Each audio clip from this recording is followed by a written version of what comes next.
Hello बच्चों and welcome to the wonderful world of economics. Yes बच्चों, as we have started our new journey, that is new economic policy of 1991, और इस chapter में हमने सब question one by one हमने cover किया कि what are the features of 1991 का पॉलिसी, हमने क्यों पास किया, उसके पीछे क्या रीजंस थे, क्या फीचर्स उसमें हमने अडॉप्ट किए। फिर उस न्यू इकोनॉमिक पॉलिसीज़ के 3 मंत्र यानी 3 basic pillar of new economic policy, that is liberalisation, privatisation and globalisation. और इस चैप्टर को टाटा बाय बाय करते समय हमने ये भी देखा, इवैल्यूएट किया द न्यू इकोनॉमिक पॉलिसी, जिसमें हमने मेजर अचीवमेंट भी जज किया और मेजर फेल्यूर्स भी देखा, दोनों एस्पेक्ट देखा। अब जाते जाते इसके ऑब्जेक्टिव्स को भी थोड़ा समझ लेना बहुत ज़रूरी है, क्योंकि ऑब्जेक्टिव पे हम किसी और पे रिलाय नहीं कर सकते। आप सब मेरे बच्चे हो तो यू शुड नो इट कि ऑब्जेक्टिव्स किस तरह से हमें एग्ज़ाम में अटेम्प्ट करने हैं, क्योंकि ऑब्जेक्टिव्स हमें फुल मार्क्स दिलाते हैं बच्चों। इसके लिए ऑब्जेक्टिव्स हमेशा एक बार ज़रूर पढ़ लेना चाहिए, क्योंकि ऑब्जेक्टिव्स अगर आपने खुद याद कर लिया तो कम से कम हम लोग ऑब्जेक्टिव पे अपने फ्रेंड्स पे तो ट्रस्ट नहीं करेंगे, क्योंकि उन्होंने रॉन्ग लिखा तो आपके ऑब्जेक्टिव रॉन्ग हो जाएंगे। इसके लिए ऑब्जेक्टिव में self study is must. So today we are going to complete the objective of this 9th chapter, that is new economic policy, in a very easy way. As you know that always simplicity is our main motto. Now objectives जब हम discuss कर रहे हैं बच्चों, तो objectives में हमें दिया गया है, फर्स्ट क्वेश्चन दिया गया है, कंप्लीट द फॉलोइंग स्टेटमेंट। हमें कुछ स्टेटमेंट दी गई हैं, उसके कुछ ऑप्शंस हमें दिए गए हैं। अब वो स्टेटमेंट हम रीड करेंगे और 4 ऑप्शन आपके सामने दिए गए हैं। आप भी कोशिश करना, आपके सामने 9th चैप्टर जो है, if you are having the text book, तो आप टेक्स्ट बुक अपने सामने 1 मिनट वीडियो पॉज करके आप टेक्स्ट बुक अपने सामने रखो।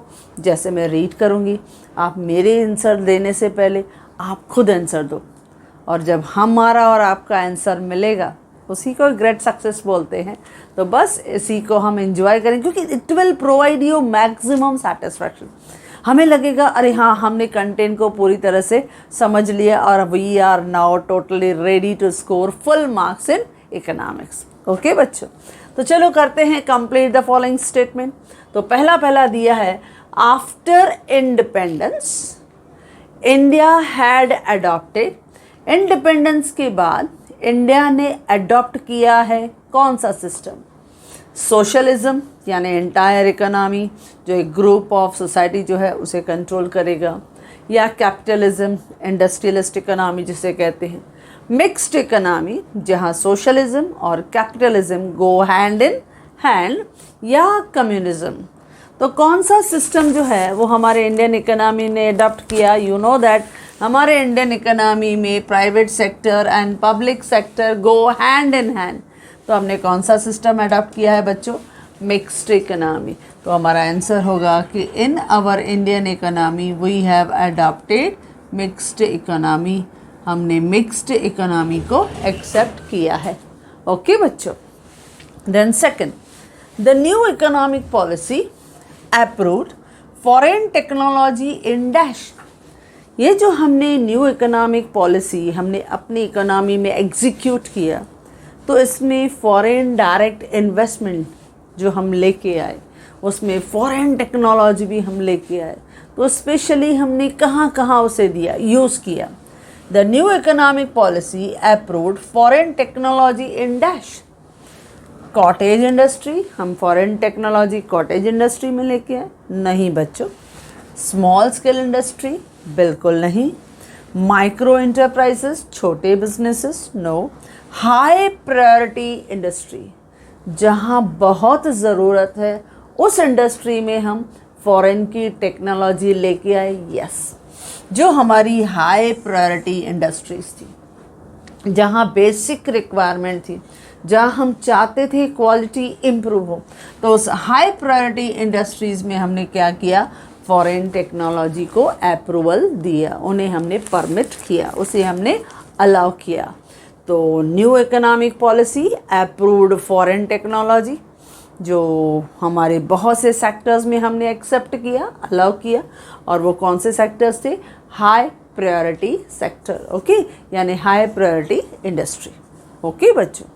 Then third, at present the number of industry reserved for public sector has been reduced to dash, यानी हमने देखा 1991 की इस पॉलिसी ने अपना रोल ऑफ पब्लिक सेक्टर धीरे धीरे कम किया, क्योंकि हमारी जो इंडस्ट्रियल पॉलिसी ऑफ 1956 थी उसमें हमारे इंडियन गवर्नमेंट ने अपने लिए 17 इंडस्ट्रीज़ को रिजर्व रखा था। अब 1991 में उसको धीरे धीरे हमने देखा 8 यूनिट्स को, उन्होंने 8 इंडस्ट्रीज़ को अपने पास रखा, और बाद में धीरे धीरे it has been reduced 2 units, सिर्फ 2 यूनिट्स तक बचे। तो एट प्रेजेंट अगर हम देखते हैं तो number of industries reserved for public sector has been reserved 2।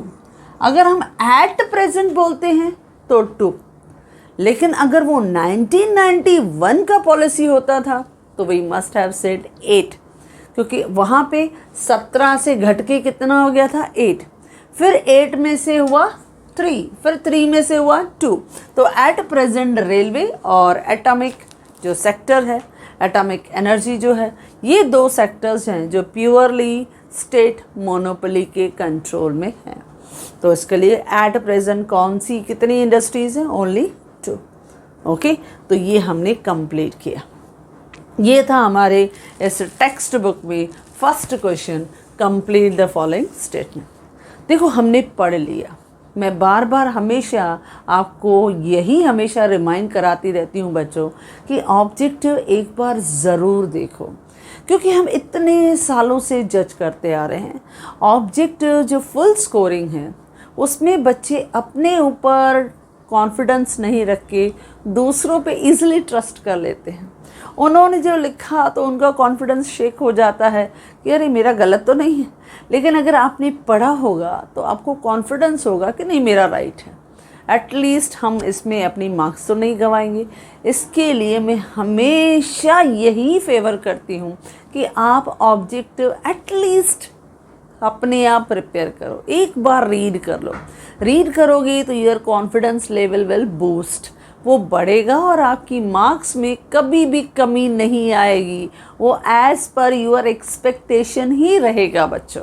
तो इसके लिए no trust on your friends, trust on yourself, okay.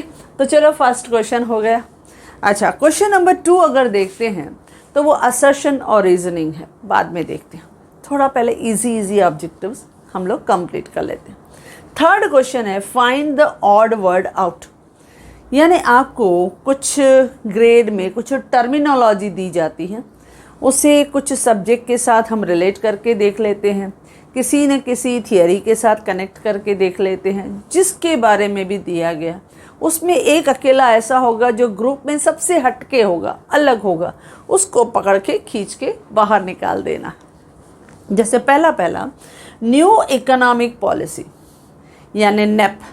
ये जो न्यू इकोनॉमिक पॉलिसी है 1991 का हमने पास किया, इसमें क्या क्या था बच्चों? देखें क्या बोल रहा है, लिबरलाइजेशन। देखो पहला हमारा पिलर लिबरलाइजेशन का, दूसरा प्राइवेटाइजेशन बराबर, second pillar privatisation, third pillar demonetisation, नहीं डीमोनेटाइजेशन का तो हुआ ही नहीं था, नोटबंदी तो इसमें आया ही नहीं था।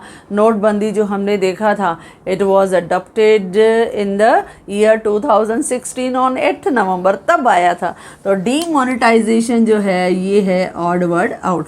बाकी ग्लोबलाइजेशन, लिबरलाइजेशन भी राइट है, प्राइवेटाइजेशन भी राइट है, ग्लोबलाइजेशन भी राइट है, क्योंकि न्यू इकोनॉमिक पॉलिसी के 3 मंत्रा से liberalisation, privatisation, globalisation, 3 pillar. Demonetisation तो काफ़ी बाद में हमने उसको जो है अपने इकोनॉमी में हमने एग्जीक्यूट किया, इसके लिए क्योंकि हम ब्लैक मनी को कंट्रोल करना चाहते थे। ओके बच्चों, अच्छा ये हमने पढ़ा था कहाँ, याद आ रहा है? डीमोनेटाइजेशन हमने मनी के चैप्टर में डिस्कस किया था। अच्छा, सेकंड है इंडस्ट्रीज रिक्वायरिंग कंपल्सरी लाइसेंसिंग, जिस इंडस्ट्रीज़ को कंपल्सरी लाइसेंसिंग चाहिए 100%, क्योंकि हमने न्यू इकोनॉमिक पॉलिसीज़ के जब फीचर्स पढ़े थे तो हमने कहा था डी लाइसेंसिंग होना, यानी कुछ इंडस्ट्रीज़ के लिए लाइसेंस की जो रिस्ट्रिक्शंस थी, रिक्वायरमेंट थी, हमने हटा दिया, लेकिन कुछ इंडस्ट्रीज़ के लिए लाइसेंस लेना बहुत कंपल्सरी था। और वही कह रहा है इंडस्ट्रीज़ रिक्वायर कंपल्सरी लाइसेंसिंग, यानी उन्हें लाइसेंस लेना मैंडेटरी है, कंपल्सरी है, उसके बगैर business can not be started. और वो बहुत ही इसेंशियल्स जो है वो इंडस्ट्रीज़ हैं, जैसे डिफेंस इक्विपमेंट, यस इसमें एरोस्पेस हमने किया था, एरोस्पेस एंड डिफेंस इक्विपमेंट जो इंडस्ट्री है उन्हें लाइसेंस लेना कंपल्सरी है, यानी ये राइट है, यहाँ कंपल्सरी लाइसेंस चाहिए।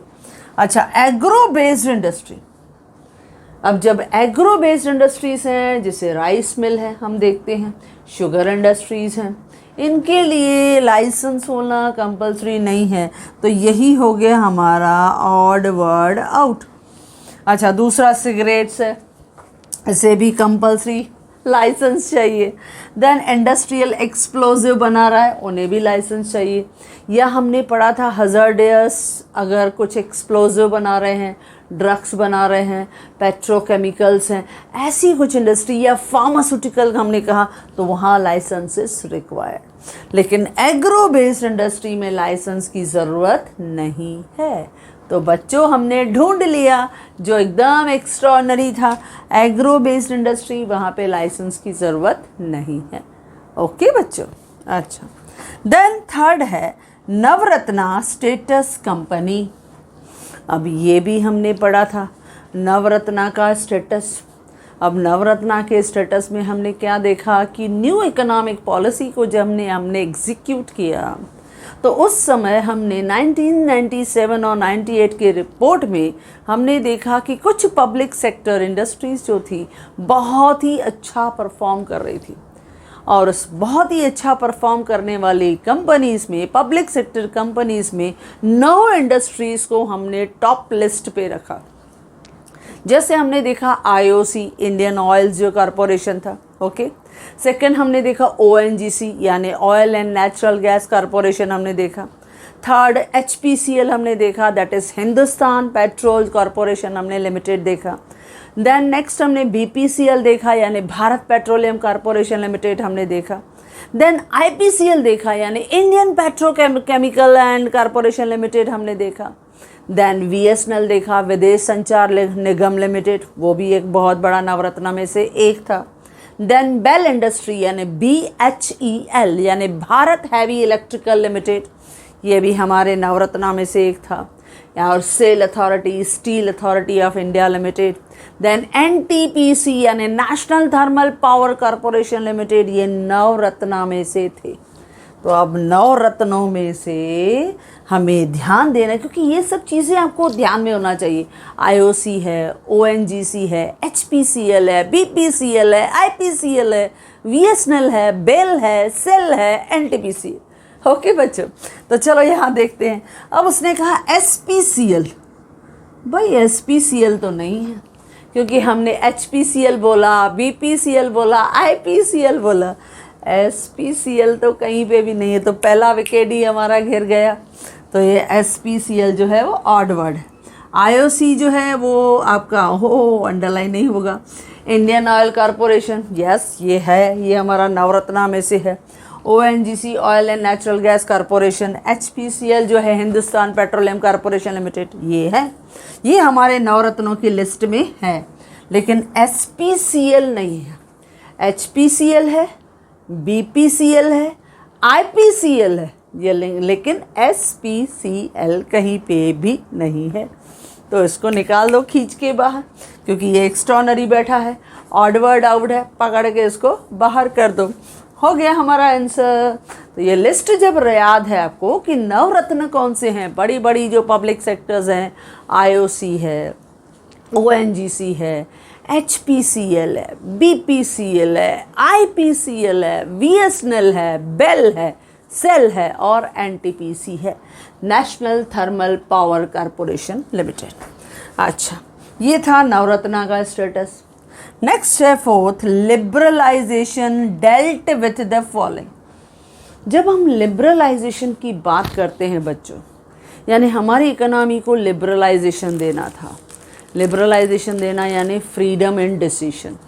प्रोड्यूसर्स हो, फर्म्स हो, फैक्टर्स ओनर्स हो, they should free to take decision in their self interest. यानी इसमें हमने देखा बैंक्स हैं, वो भी different rate of interest follow कर सकती हैं, यानी फ्लेक्सिबिलिटी इन इंटरेस्ट रेट। और हमने बहुत सारी रिस्ट्रिक्शंस को हटा दिया, यानी एबॉलिशन ऑफ MRTP एक्ट को हमने बदल दिया, यानी रिफॉर्म्स इन फेरा एक्ट में भी कर लिया, encouragement in the foreign technology भी कर दिया। तो लिबरलाइजेशन में हमने काफ़ी कुछ बदलाव किया। तो let's see liberalisation dealt with the following.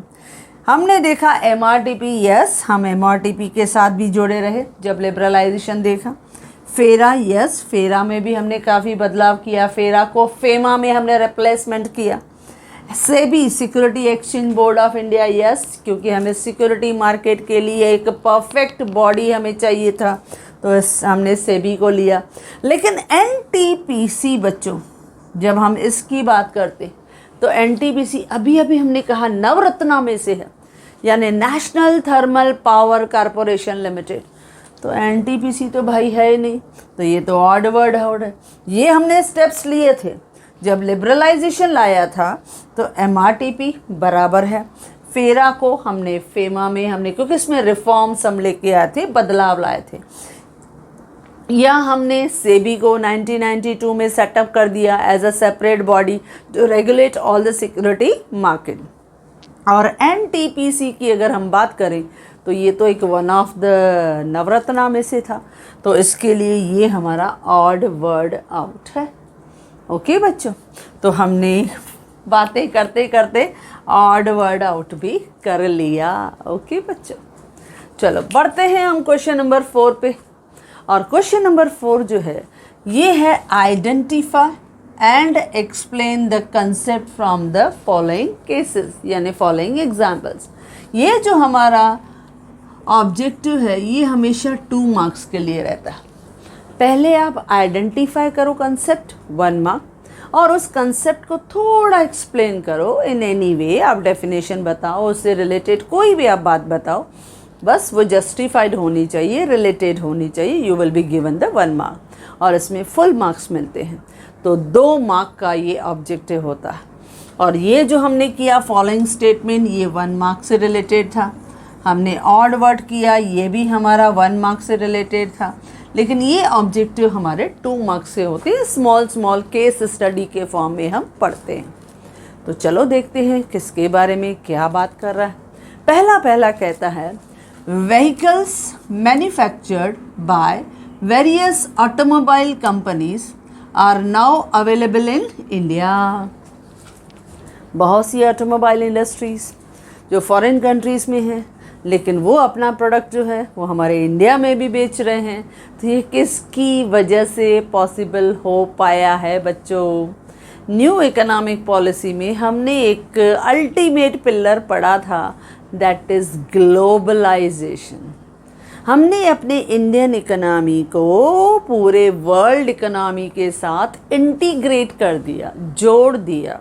And due to ग्लोबललेस economy यानी बॉर्डरलेस इकोनॉमी, एक फ्री इकोनॉमी की वजह से जो हमारे दूसरे इंडस्ट्रीज़ हैं जो फॉरेन में है, एब्रॉड में हैं, वो भी अपना प्रोडक्ट जो है वो इंडिया में आके बेच सकते हैं। हम अपने प्रोडक्ट्स को फॉरेन कंट्रीज़ में जाके विदाउट एनी रिस्ट्रिक्शंस बेच सकते हैं।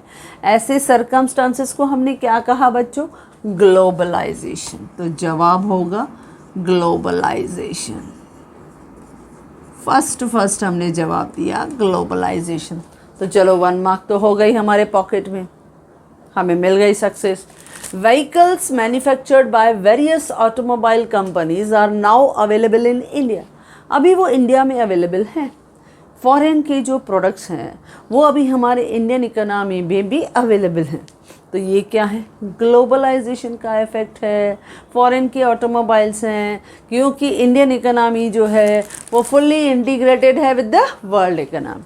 when one economy is globally या integrated with the rest of the world, तो इसे हम क्या कहेंगे? Global economy. Global economy means borderless economy. यहाँ पे क्या होता है? You can easily flow, goods and services हो, लेबर हो या टेक्नोलॉजी हो या कैपिटल हो, from one country to the rest of world. कुछ भी लिखो बच्चों, ग्लोबलाइजेशन के लिए हमने इतना सारा पढ़ा है. तो जब हम इस तरह के ग्लोबल फीचर्स जो हैं वो हमने पढ़े हैं, यहाँ पे तो सिर्फ आपको ग्लोबलाइजेशन के लिए 1-2 लाइन लिखना है, आपका जॉब हो गया. तो ग्लोबलाइजेशन यानी इसमें हम अपनी एक इकोनॉमी को पूरे रेस्ट ऑफ वर्ल्ड के साथ जोड़ देते हैं, जिसमें इजीली फ्लो हो जाता है, चाहे गुड्स एंड सर्विसेज का हो, चाहे कैपिटल का हो, चाहे लेबर का हो, चाहे टेक्नोलॉजी का हो. हम इजीली विदाउट एनी रिस्ट्रिक्शन जो है हर कंट्री के साथ ट्रेडिंग कर सकते हैं. ओके बच्चों. अच्छा, सेकंड केस है government equity in some public sector enterprises is sold to the private sector. ध्यान दो बच्चों, government equity in some public sector enterprises, यानी गवर्नमेंट के पब्लिक सेक्टर एंटरप्राइजेस की जो इक्विटी शेयर्स थे वो आपने किसको बेच दिए? प्राइवेट सेक्टर को. तो क्या बोलते थे हम इसको? हम इसको बोलते थे डिसइन्वेस्टमेंट. क्या बोलते थे बच्चों? डिसइन्वेस्टमेंट. ये डिसइन्वेस्टमेंट है. 1 मार्क तो आपके पास पहुंच गई. डिसइन्वेस्टमेंट बच्चों हमने कहाँ पढ़ा था? ये था very important feature of privatisation. क्योंकि प्राइवेटाइजेशन में हमने देखा था कि सबसे इंपॉर्टेंट फीचर है प्राइवेटाइजेशन का डिसइन्वेस्टमेंट. डिसइन्वेस्टमेंट में हम क्या करते थे? Disinvestment is a act of selling the shares of sick public sector units to the private sector. हम क्या करते थे? जो भी सिक यूनिट है पब्लिक सेक्टर का, उनके जो शेयर्स हैं वो हम प्राइवेट सेक्टर्स को बेच देते थे. अगर हम नैरो सेंस में कहें तो ownership of public sector will be transferred in the favour of private sector.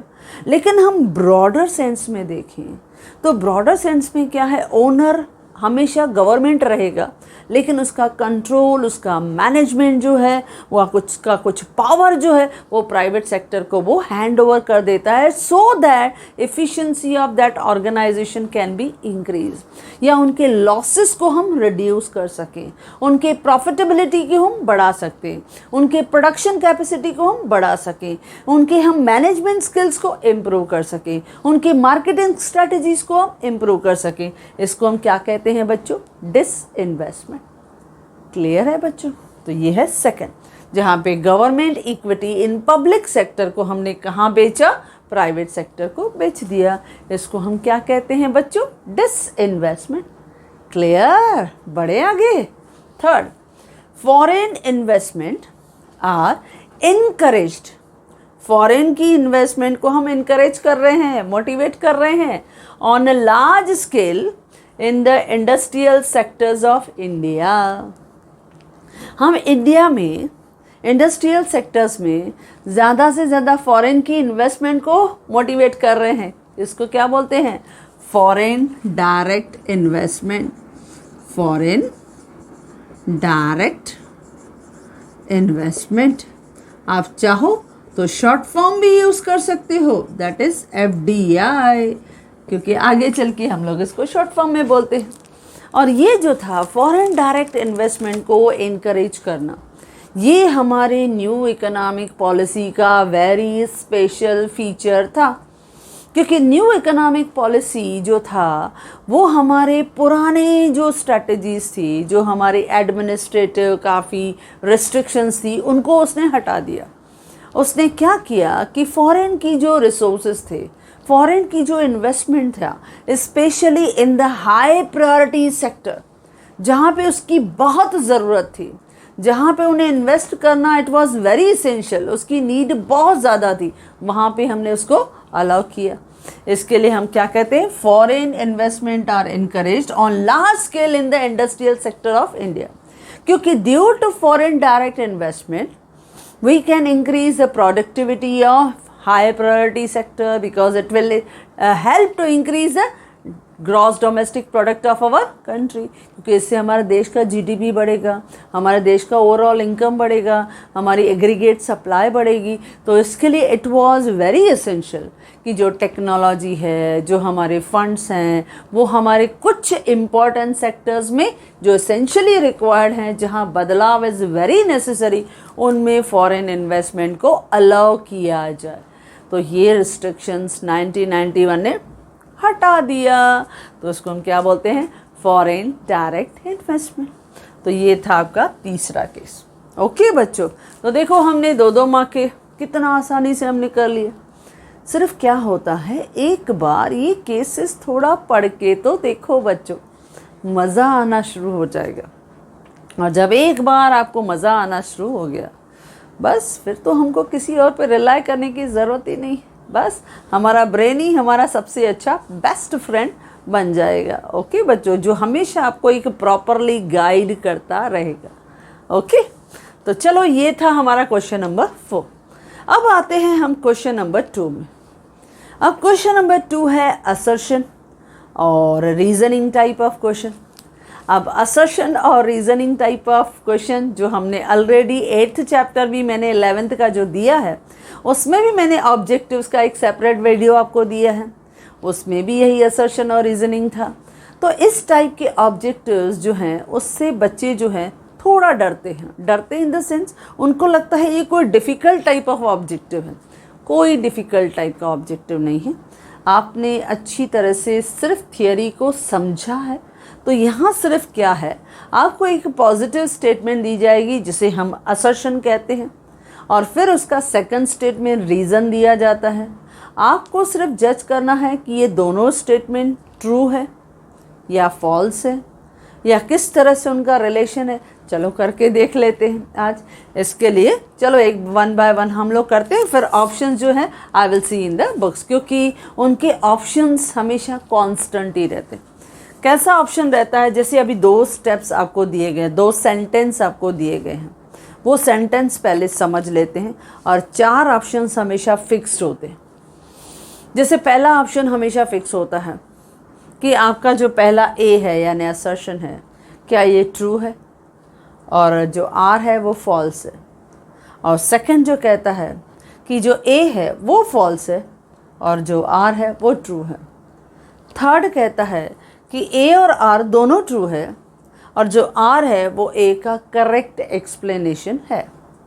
और चौथा कहता है ए और आर दोनों ट्रू हैं, लेकिन आर जो है वो ए का करेक्ट एक्सप्लेनेशन नहीं है। बस यही है, हमेशा यही चारों ऑप्शन फिक्स्ड है। आपको क्या करना है, जैसे हम ट्रू फॉल्स इतने सालों से करते आए हैं, आप पहले जज करो कि ये सेंटेंस ट्रू है कि फॉल्स है। बस वो समझ गए ना, बाद में ऑप्शन ढूंढना तो आपके लिए बहुत इजी टास्क है।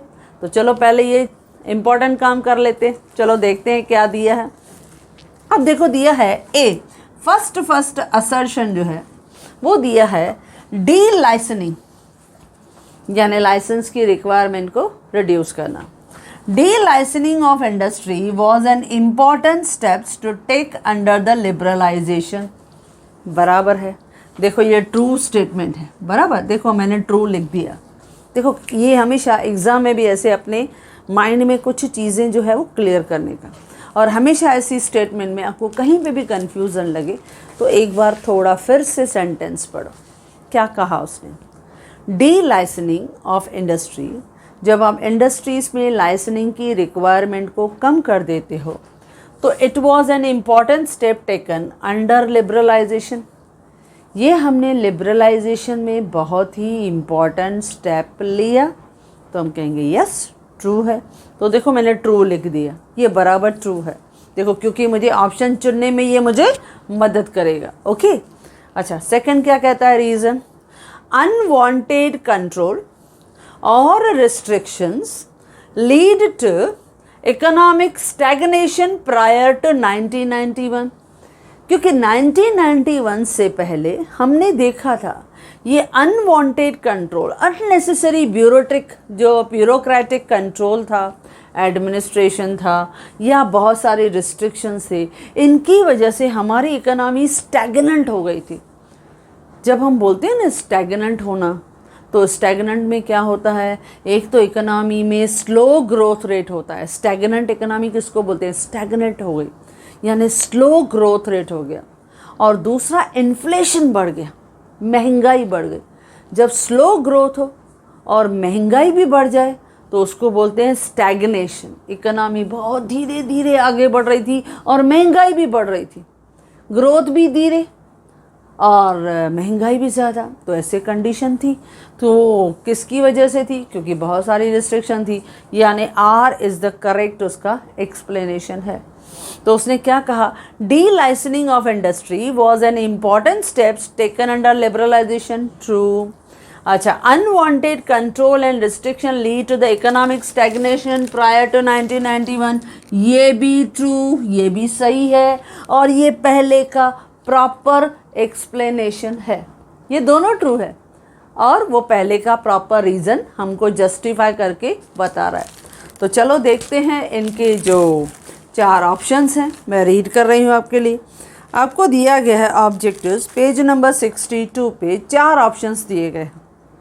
पहला यही है कि A is true but R is false. नहीं, दोनों ट्रू है। सेकंड है A is false but R is true. नहीं, सेकंड भी राइट नहीं है। सी देखना ध्यान से, ए एंड आर ट्रू, दोनों सही है। देखो दोनों ट्रू है, हमारा काम हो गया। A and R both are true and R is the correct explanation of A, और R जो है वो उसका करेक्ट एक्सप्लेनेशन है। बस हमारा काम हो गया। ओके, देखो कितना आसानी से हमने ऑप्शन चुन लिया। खाली सेंटेंस पढ़ो, ऑब्जेक्टिव्स को देख के भी इतना बड़ा है देख के डरो मत। वो जो जितना बड़ा होता है वो उतना इजी होता है, वो इतना इजी से आपको मार्क्स स्कोर करके देगा। तो इसके लिए बड़ा देख के डरने का नहीं, उल्टा बड़ा जो है वो आपके लिए अच्छी तरह से मार्क्स लेके आएगा, इजी मार्क्स लेके आएगा। इसके लिए डरने का कभी भी नहीं। Always have self faith in your self. Okay बच्चों, चलो बढ़ते हैं सेकंड में। सेकंड में उसने क्या कहा है कि इन 1991, जब हम 1991 की बात कर रहे हैं, India faced an acute shortage of foreign exchange reserve. Yes, ये प्रॉब्लम था क्योंकि 1991 की इस पॉलिसी के पीछे हमारा one of the basic reason यही था कि हमें इंपोर्ट के पेमेंट के लिए हमें 2 हफ्ते का भी फॉरेन करेंसी अवेलेबल नहीं था। इतनी शॉर्टेज थी, अक्यूट शॉर्टेज यानी ज़्यादा शॉर्टेज, बहुत ज़्यादा शॉर्टेज थी। तो हमारे पास इतनी फॉरेन करेंसी नहीं थी कि हम इंपोर्ट की पेमेंट को कर पाएँ, सेटल कर पाएँ। तो ये सबसे बड़ा एक प्रॉब्लम था जिसकी वजह से कुछ हमें रिस्ट्रिक्शंस हटानी थी ताकि एक्सपोर्ट प्रमोशन हो, ताकि एक्सपोर्ट बढ़ेगा, फॉरेन करेंसी आएगी, तो कम से कम जो इंपोर्ट कंपलसरी है, जैसे मैंने कहा क्रूड ऑयल। अब क्रूड ऑयल तो हमें एनी हाउ गल्फ़ कंट्री से मंगाना ही है, उन्हें हमें पेमेंट करनी है। तो उन्हें हमें पेमेंट करना है तो वो पैसा कहाँ से आएगा? जब हम एक्सपोर्ट को बढ़ाएंगे, एक्सपोर्ट से कमाएंगे, तब तो पेमेंट कर पाएंगे। तो इसके लिए ये हमें कुछ रिस्ट्रिक्शंस हटाने थे। तो ये एकदम ट्रू सेंटेंस है कि 1991 इंडिया ने फेस किया अक्यूट शॉर्टेज, यानी बहुत ज़्यादा shortage of foreign exchange reserve, यानी ये ट्रू सेंटेंस है। ओके बच्चों, अच्छा सेकंड, इंपोर्ट कोटास यानी इंपोर्ट की कोटा फिक्स कर देना, एंड टैरिफ यानी उनके ऊपर ड्यूटी डालना, टैरिफ यानी कस्टम ड्यूटी डाल देना। It lead to an increase in the import. इससे इंपोर्ट बढ़ेगा? नहीं, इससे इंपोर्ट घटेगा। ये फॉल्स स्टेटमेंट है। देखो उसने क्या कहा, फिर से बताती हूँ। इंपोर्ट का कोटा, आप इंपोर्ट का कोटा फिक्स कर रहे हो, इससे ज़्यादा इंपोर्ट नहीं कर सकते हो, यानी इंपोर्ट रिस्ट्रिक्टेड हो गया, कम हो गया, क्योंकि कोटा फिक्स हो गया। कोटा यानी क्वांटिटी फिक्स कर दी आपने। उस क्वांटिटी को आप अगर ज़्यादा करते हो तो आपके टैक्सेस बढ़ा दी जाएंगे, और प्लस टैरिफ, आपने ड्यूटीज़ भी उसके ऊपर लगा दी हैं, तो it will increase the import. इससे इम्पोर्ट बढ़ेगा नहीं, इससे इम्पोर्ट घटेगा। तो ये सेंटेंस क्या है बच्चों? फॉल्स। यानी पहला ए जो है असर्शन वो ट्रू है और जो आर है वो फॉल्स है। तो बस ऑप्शन चुन लो। तो हमारा सेकंड का ऑप्शन जो है वो है ए इज़ ट्रू। पहला ही ऑप्शन आपको दिया है, A is true but R is false. देखो पहला ही हमें ऑप्शन मिल गया, तो A is the correct option. वहाँ जो आपको सेंटेंस दिया जाता है नीचे, वहाँ सीधा जवाब लिखना है सेकंड का कि ए इज़ ट्रू, ए हमारी सही सेंटेंस है और जो आर है वो एक फॉल्स स्टेटमेंट है। समझ गए बच्चों? बहुत इजी है, ट्रू फॉल्स है, लेकिन एक नए अंदाज में आपसे पूछा गया। उसका खाली नाम बदल दिया है, असर्शन और रीजनिंग, लेकिन है तो ट्रू फॉल्स ही। बस वही हम आपसे जज करवा रहे हैं। मैंने पहले ही कहा था असर्शन और रीजनिंग ये हम आपकी अंडरस्टैंडिंग लेवल को चेक कर रहे हैं कि आपने टॉपिक और थियरी को बराबर समझा है कि नहीं।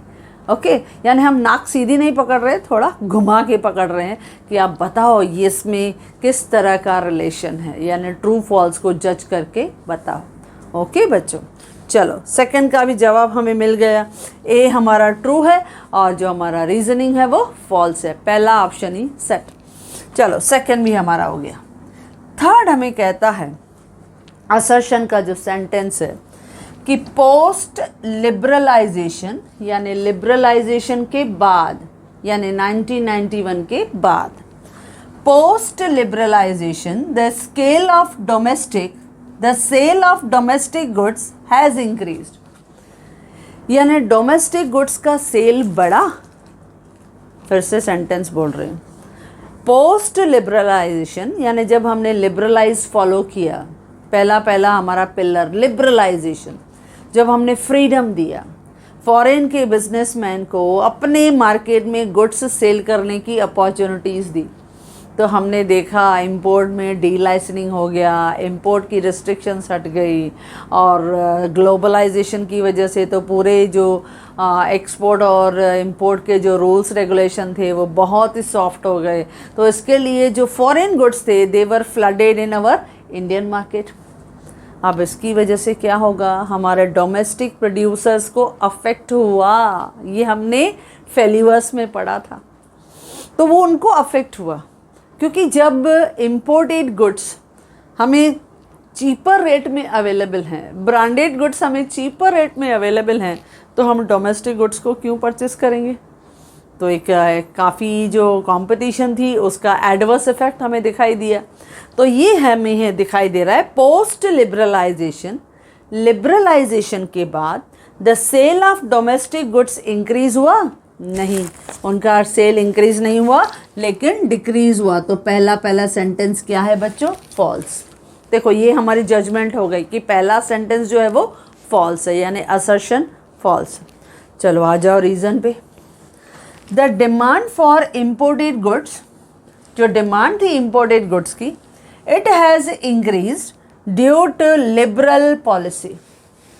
क्योंकि हमने लिबरलाइज पॉलिसी को फॉलो किया तो जो डिमांड थी फॉर इम्पोर्टेड गुड्स वो बढ़ गई। यस बढ़ गई, क्योंकि फॉरेन के गुड्स हमारे मार्केट में मिलने लगे और वो जब चीपर रेट में अवेलेबल रहेंगे, बेटर वैरायटी मिल रही है, डिफरेंट टाइप के डिज़ाइंस और कलर्स मिल रहे हैं, फैशनेबल प्रोडक्ट्स मिल रहे हैं और वो भी फॉरेन के ब्रांड्स मिल रहे हैं, वो भी सस्ते में मिल रहे हैं, तो each and every customer will try to choose that brand. तो इससे इम्पोर्ट बढ़ने लगा। तो हमारा सेकंड था कि the demand for imported goods have increase due to liberal policy. Yes true, यानी हमारा रीज़न ट्रू है। तो देखो आपको जजमेंट मिल गया कि पहला जो असर्शन है वो फॉल्स है और जो सेकंड डिमांड का जो हमने रीज़न हमने बताया कि हाँ इम्पोर्ट बढ़ गया यानी लिबरलाइजेशन पॉलिसी के बाद, तो ये एक ट्रू है। तो हमें जजमेंट मिल गया, पहला असर्शन फॉल्स है, सेकंड ट्रू है। तो देखो थर्ड के लिए जो आपका ऑप्शन है किस तरह से हम डिस्कस करते हैं। थर्ड का जो ऑप्शन है, फर्स्ट ए दिया है A is true and R is false, A is true, नहीं ए फॉल्स है, तो ए ऑप्शन नहीं होगा। B, A is false, yes A की पोजीशन फॉल्स है, और बी जो है वो आपका यानी आर जो है वो ट्रू है, यानी बी ऑप्शन हमारा करेक्ट है। क्या कहता है B option? A is false but R is true, यानी हमारा जो असर्शन है वो हमारा गलत है और जो रीजनिंग है वो ट्रू है। बस सेकंड ऑप्शन ही वो हमको आंसर मिल गया, यानी हमारा थर्ड भी सॉल्यूशन मिल गया, यानी हमने एक ऑप्शन चूज कर लिया। देखो आप पहले यहाँ ट्रू फॉल्स लिख लो, देखो आपका जवाब रेडी हो जाएगा। ओके, अच्छा अब बढ़ते हैं लास्ट फोर्थ असर्शन और रीजनिंग पे कि ये क्या है। अब फोर्थ हमको दिया गया है पहला असर्शन का सेंटेंस। क्या दिया है? Due to globalisation a country can not achieve self sufficiency in the food production. याद करो, हमने फिफ्थ जो हमने पार्ट कंप्लीट किया था जिसमें हमने evaluation of the new economic policy देखा था, उसमें 6 हमने अचीवमेंट देखे थे, 6 हमने फेल्यूर देखे थे, और उस 6 फेल्यूर में हमने पहला यही देखा था लैक ऑफ सेल्फ सफिशिएंसी। यानी जब हमने अपनी इकोनॉमी को पूरा लिबरलाइज कर दिया, ग्लोबलाइज कर दिया, तो थोड़ा बहुत ड्रॉबैक्स हमें फेस करना पड़ा, क्योंकि we were highly dependent on the foreign countries specially for the food. क्यों? हमारी जो फूड सिक्योरिटीज़ थी उसमें हम फुल्ली सेल्फ सफिशिएंट नहीं थे, तो इसकी वजह से हम डिपेंड कर रहे हैं दूसरों पे। जब हम दूसरे पे डिपेंड कर रहे हैं यानी we are not feeling the independent, self sufficient नहीं हैं, तो ये हमने मेजर फेल्यूर देखा था। तो उसने क्या कहा? ड्यू टू ग्लोबलाइजेशन, जब हमने हमारी इकोनॉमी को ग्लोबल इकोनॉमी बनाया, पूरे देश के साथ हमने जोड़ा, तो उसकी वजह से हमारी कंट्री ने कैन नॉट अचीव किया सेल्फ सफिशिएंसी का पोजीशन। हम सेल्फ सफिशिएंट अपने आप को डिक्लेयर नहीं कर सकते। क्यों? क्योंकि हम दूसरों पर डिपेंडेंट हैं। तो इसके लिए फूड के सिक्योरिटीज़ में यानी फूड प्रोडक्शन के केस में हम सेल्फ सफिशिएंट नहीं हैं, बहुत सारे केसेस में।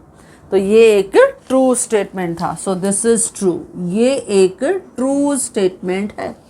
पहला तो ट्रू है क्योंकि हमने वो मेजर फेल्यूर में किया था कि due to globalisation a country can not achieve self sufficiency in food production. बिल्कुल सही है, ट्रू, क्योंकि हमने मेजर फेल्यूर में देखा था। अच्छा, अब हम देखते हैं उसका रीज़निंग कि उसका रीज़निंग क्या दिया गया है। तो उसका रीज़निंग दिया गया है globalisation has created a revolution in the IT sector.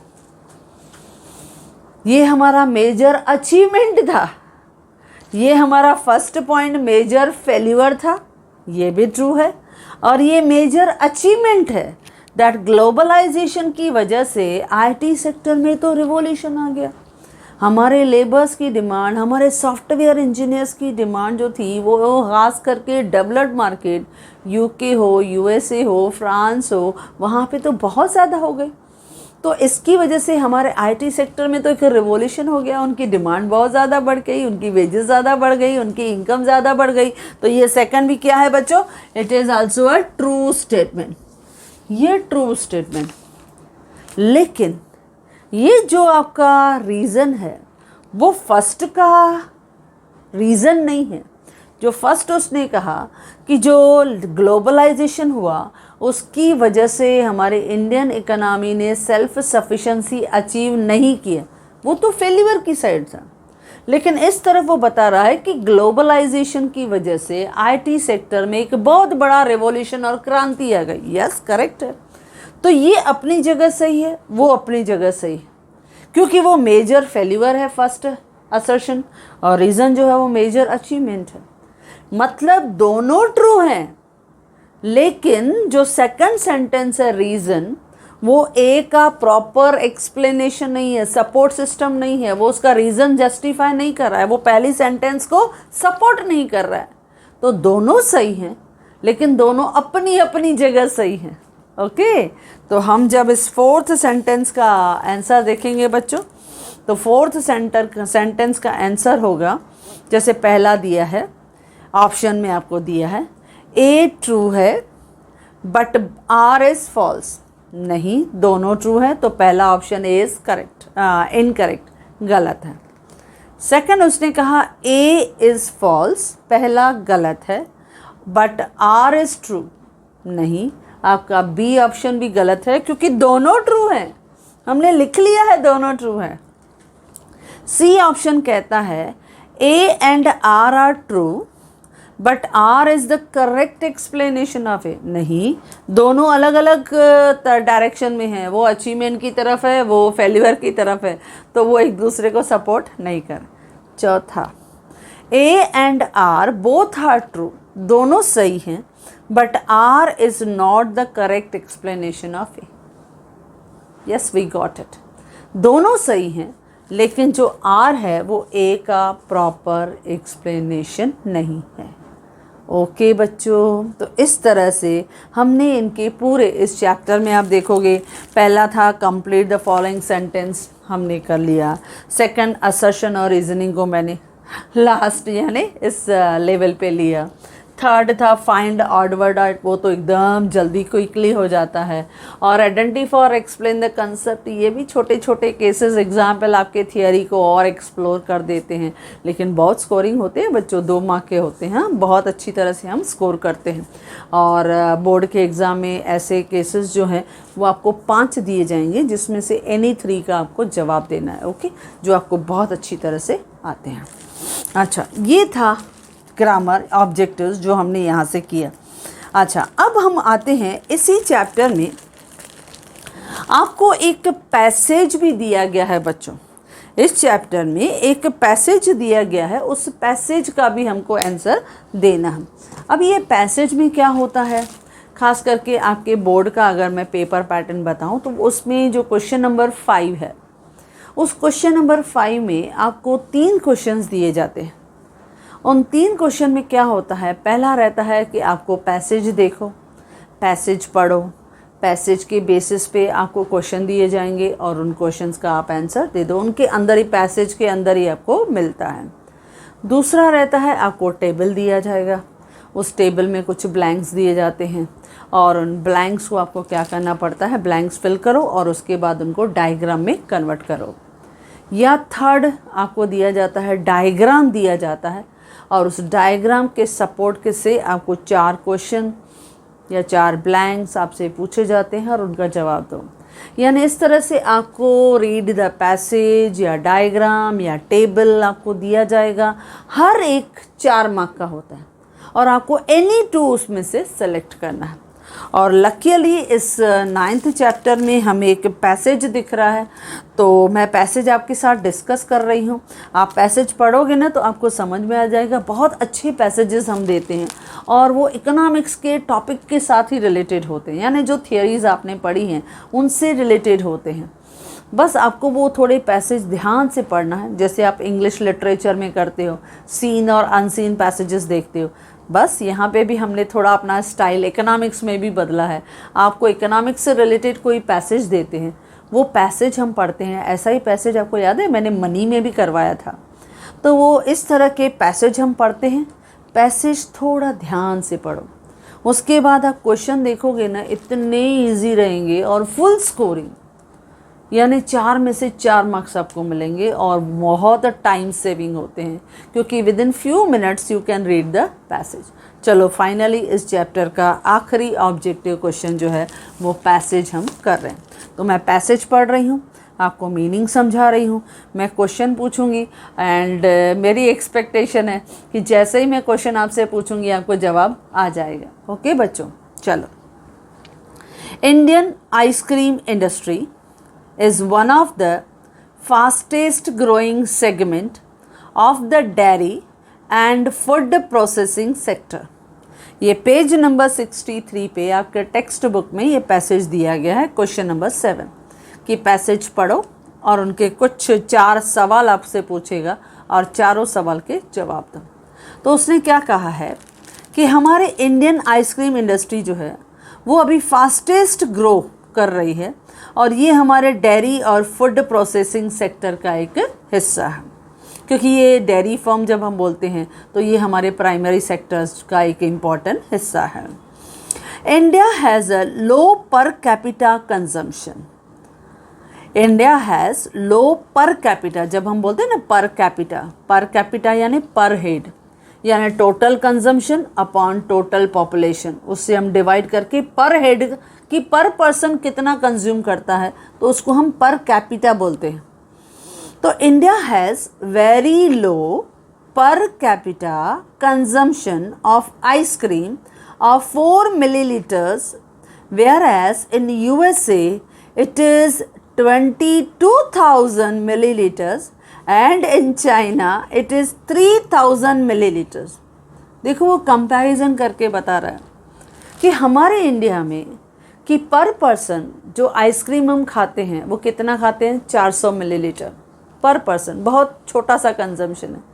जबकि हम अमेरिका में देखते हैं, यूएसए में, तो वो कितना खाते हैं पर कैपिटा, 22,000, और चाइना में कितना खाते हैं, 3,000 मिलीलीटर। लेकिन हम थोड़ा आइसक्रीम ही कंज्यूम करते हैं, लेकिन करते हैं। जैसे हम लोगों को कभी कभी दिल किया खाने के बाद तो हमने आइसक्रीम मंगा लिया, या कभी कभी हम फंक्शंस वगैरह में जाते हैं, कोई भी हम लोग सेलिब्रेट करते हैं, कभी गेस्ट वगैरह आते हैं तो हम आइसक्रीम मंगाते हैं। यानी हमारा एक रेगुलर हैबिट नहीं है कि उसको हमें कंपल्सरी अपने डेजर्ट में इंक्लूड करना, नहीं, कभी कभी ऑप्शनल होता है।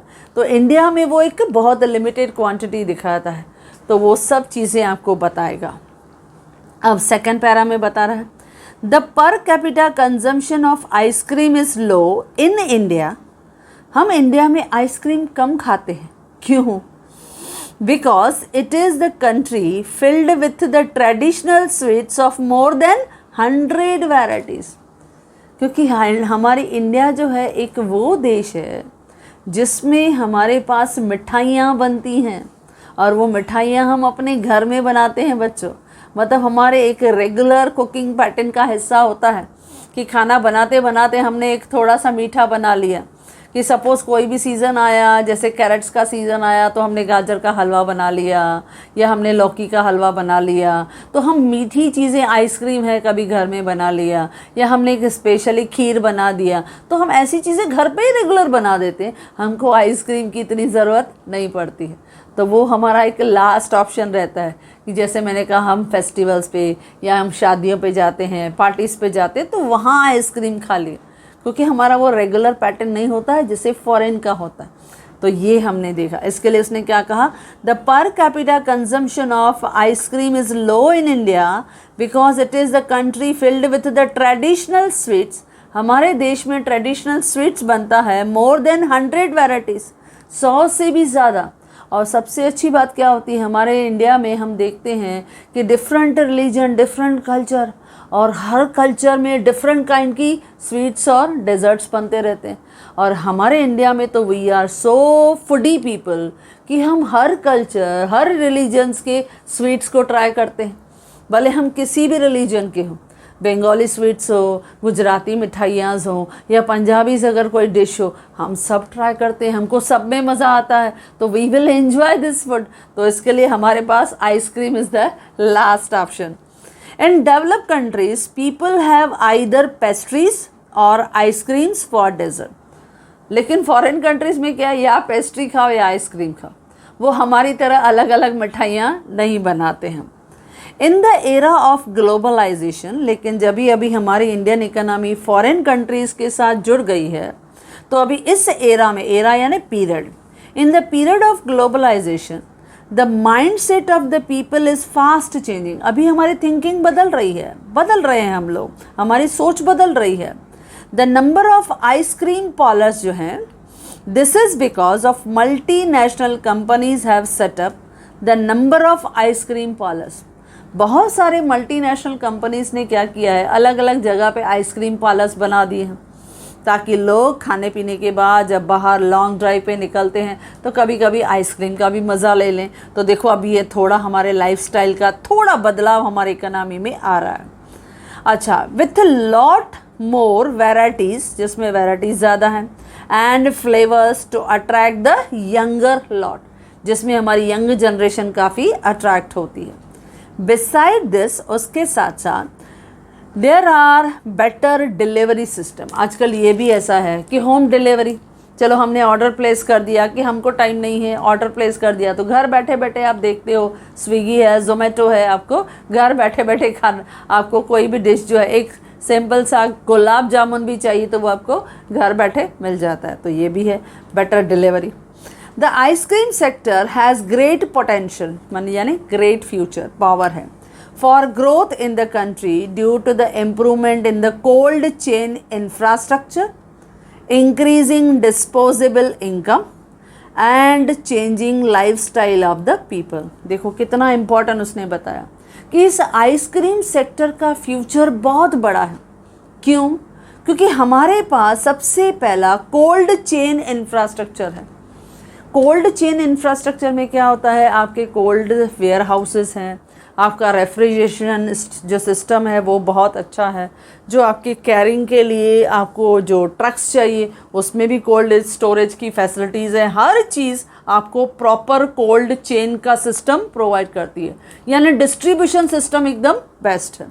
प्लस लोगों की डिस्पोजेबल इनकम भी बढ़ गई है और आपके लोगों का लाइफस्टाइल जो है वो भी बढ़ गया है, यानी अभी वो पसंद करते हैं कि हाँ अभी थोड़ा बदलाव होना चाहिए कि कुछ आइसक्रीम जो है वो भी हम अपने लाइफ टाइम में यानी लाइफस्टाइल में ज़्यादा कंज्यूम करते हैं। अच्छा, हाउएवर अब देखो थोड़ा बदला, however it is taxed higher with the 18% GST, लेकिन फिर भी इसके ऊपर आइसक्रीम के ऊपर GST कितना डालते हैं, गुड सर्विस टैक्स कितना आता है 18%, जो बहुत बड़ा है actually. While the other dairy products in the same basket जैसे बटर हो and cheese they are taxed at 12%। देखो कितनी इंपॉर्टेंट बात बताई कि दूसरे जो डेयरी प्रोडक्ट्स हैं जैसे चीज़ है, बटर है, उस पर हम 12% टैक्स भरते हैं, लेकिन जो हमारा आइसक्रीम है उस पर हम कितना टैक्स भरते हैं 18%। तो इसकी वजह से रेवेन्यू किसका बढ़ेगा, गवर्नमेंट का रेवेन्यू बढ़ेगा, हमारे पॉकेट पे प्रेशर बढ़ेगा, क्योंकि GST अल्टीमेट पेयर कौन होता है, कस्टमर, हम पे करते हैं। तो इसके लिए हम थोड़ा कम कंज्यूम करते हैं ice cream, and instead of that we will prefer to take our Indian sweets, या हम अपना डेजर्ट्स, जैसे हमने कहा घर में हम बनाते ही रहते हैं, मीठा तो बनाते ही रहते हैं। The ice cream industry has generated revenue of more than $1.5 billion in 2016 and 17। इतना उन्होंने रेवेन्यू जो था वो GST से अर्न किया, with an employment of 15 lakhs people directly और indirectly। देखो इस आइसक्रीम इंडस्ट्री में 15 लाख लोगों को जॉब मिला, यानी अनएम्प्लॉयमेंट का प्रॉब्लम भी सॉल्व हुआ। देखो ये दूसरा एक advantage. It is also considered one of the largest employer of the dairy and food processing industry। Okay बच्चों, तो देखो ये मैंने पैसेज पढ़ा, आपको समझा भी दिया।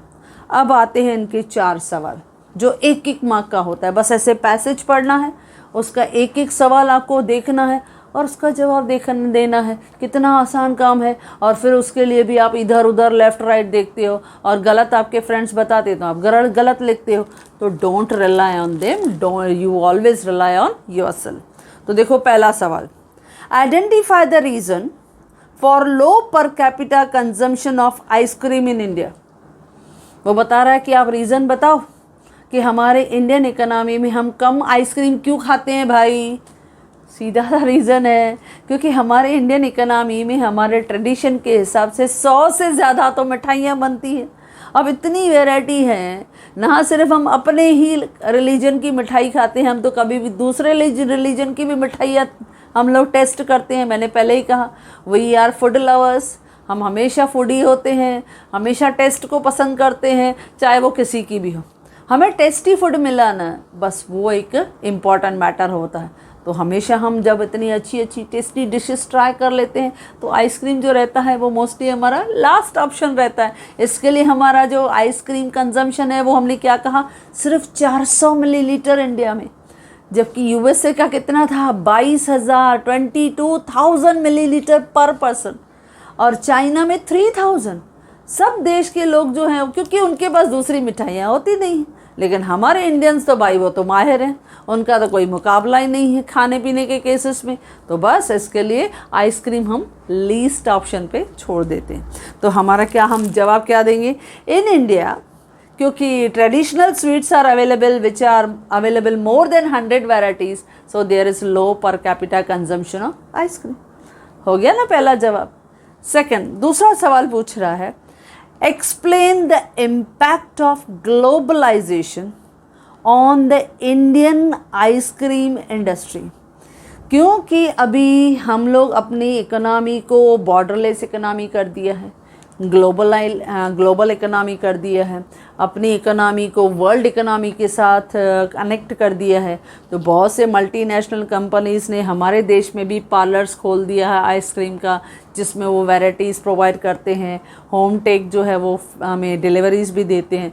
तो इसका असर क्या हुआ है वो हमें बताना है। तो हम क्या बताएंगे? ड्यू टू ग्लोबलाइजेशन मल्टीनेशनल कंपनीज जो हैं, they have set up the number of ice cream parlors with lots of varieties, okay, और lots of flavors। इससे क्या होता है? It will attract the young generation of our country। हो गया simple जवाब। क्या बोला हमने?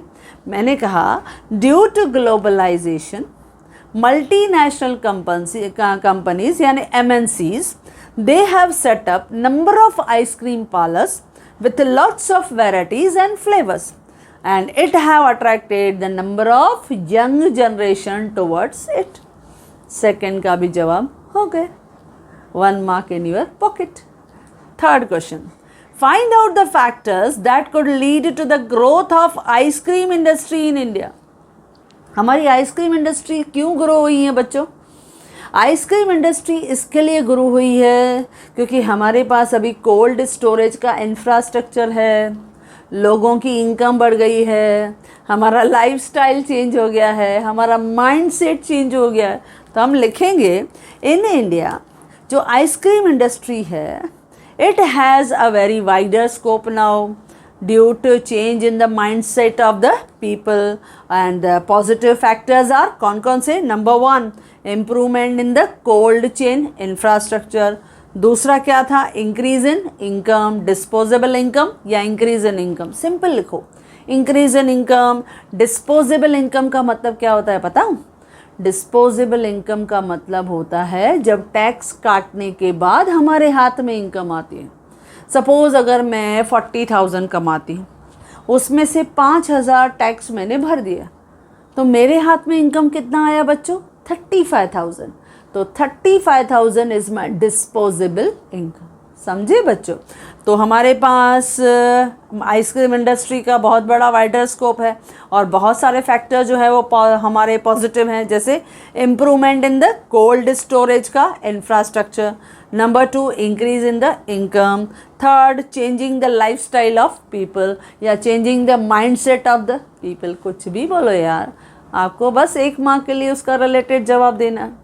चौथा सवाल, express your views about the implication of higher GST on ice cream industry in India. आपके इस आइसक्रीम इंडस्ट्री पे आपसे GST इतना ज़्यादा है, अब आप बताओ इसका इम्प्लीकेशन क्या है? ये इम्प्लीकेशन यानी असर, उसका इफ़ेक्ट क्या है? अब देखो, जनरली हम जब बात करते हैं तो आइसक्रीम इंडस्ट्री कौन सा सेक्टर के ऊपर डिपेंडेंट है? It is mostly dairy processing, एक फूड प्रोसेसिंग सेक्टर है, यानी ये प्राइमरी सेक्टर उनके ऊपर डिपेंडेंट है जो कैटल ओनर्स हैं, क्योंकि दूध तो वहाँ से ही आता है। तो हम वो मोस्टली डिपेंड करते हैं कैटल ओनर्स के ऊपर। और जब हम कहते हैं कि एक मिल्क प्रोडक्ट, तो मिल्क प्रोडक्ट तो एक्चुअली हेल्दी होता है, जो हमारे हेल्थ के लिए बहुत अच्छा है। तो actually according to our view 18% GST जो उसने कहा कि in the same basket cheese और बटर भी है, but the GST is low 12%, लेकिन आइसक्रीम पे कितना है? 12%, 18% जो नहीं होना चाहिए। पहली बात तो वो नहीं होना चाहिए, क्योंकि 18% वो जब ज़्यादा दे रहे हैं तो पहला इम्प्लीकेशन क्या है? It will increase the revenue of our government, वो हमारे गवर्नमेंट का रेवेन्यू बढ़ा देता है। बट इससे क्या होगा? It will increase the price of ice cream in the market, वो मार्केट में प्राइस जो है वो आइसक्रीम का बढ़ा देता है। अच्छा, ये जो हमने कहा जीएसटी जो 18% है, वो जीएसटी हम जनरली देखते हैं टोबैको है, जो हार्मफुल चीज़ें होती हैं जैसे टोबैको है, पान मसाला है, उनके ऊपर 18% का हम लोग जीएसटी डालते हैं ताकि उनकी कंजम्पशन कम हो। लेकिन आइसक्रीम पे 18% ये गवर्नमेंट को नहीं डालना चाहिए, इट शुड बी रिड्यूस्ड, उसको हम कम कर सकते हैं। तो ऐसे आप अपने व्यूज़ उसमें बता सकते हो। ओके बच्चों, तो इस तरह से हमें क्या बताना है, आप कोई भी इसका अपना व्यू बता सकते हो कि ये जो 18% आपका टैक्स है, इससे क्या होगा, हमारे गवर्नमेंट का रेवेन्यू बढ़ेगा, but it will increase the price of ice cream in the market which create more burden on customer का पॉकेट, वो कस्टमर के पॉकेट का बर्डन बढ़ा देगा। ओके बच्चों, तो देखो ये पैसेज था, एक पैसेज पढ़ा, उस पैसेज के 4 सवाल थे, 4 सवाल के 4 जवाब सिंपल लैंग्वेज में, और उसके full marks will be given to you. तो इस तरह से हमने 9th चैप्टर के जर्नी को हमने बहुत अच्छी तरह से कवर कर दिया with your final touch up with your objective. तो ऑब्जेक्टिव को भी हमने समझ लिया ताकि आपको भी एग्ज़ाम में लेफ़्ट राइट या फिंगर ऊपर नीचे करने की ज़रूरत नहीं पड़े। Okay bachcho, so if you like this video, do share with your many friends, and if you want my handwritten notes, the link is given in the description box. Thank you.